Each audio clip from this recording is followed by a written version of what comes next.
आवाज जनतेचा, लढा सर्वसामान्य जनतेच्या न्याय व हक्कांसाठी।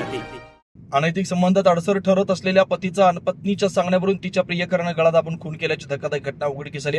ही घटना 22 जानेवारी 2026 रोजी सायंकाळी 7 वाजण्याच्या सुमारास राहुरी तालुक्यातील कनगर परिसरात घडली। राहुरी पोलिसांनी तात्काळ कारवाई करत आरोपी पत्नी व तिच्या प्रियकराला अटक केली।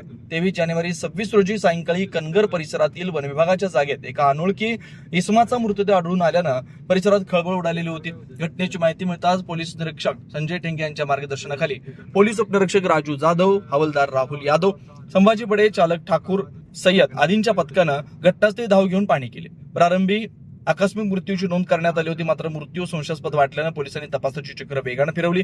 तपासादरम्यान मृताची ओळख सुधाकर किसन थोरात, वय 40, राहणार उक्कलगाव, तालुका श्रीरामपूर अशी पटली। पहाटेच्या सुमारास पोलिसांनी मयताची पत्नी अनिता सुधाकर थोरात हिला भेंडा येथून ताब्यात घेतली। चौकशीत तिने दिलेल्या माहितीनुसार तिचा प्रियकर ज्ञानेश्वर सागर याला साकूर मांडवा येथून अटक करण्यात आली। पोलिसी खाक्या दाखवताच दोघांनी गुन्ह्याची कबुली दिली। पोलीस तपासात समोर आलेल्या माहितीनुसार अनिता थोरात याचे आरोपी ज्ञानेश्वर सागर याच्याशी अनैतिक संबंध होते। या संबंधात पती सुधाकर थोरात अडसर ठरत असल्यानं त्याचा काटा काढण्याचा कट रचण्यात आला। अनिताच्या सांगण्यावरून ज्ञानेश्वरनं 22 जानेवारी रोजी दवाखान्यात जाण्याचा बहाणा करून सुधाकरला साकूर मांडवा येथून राहुरी इथं आणलं।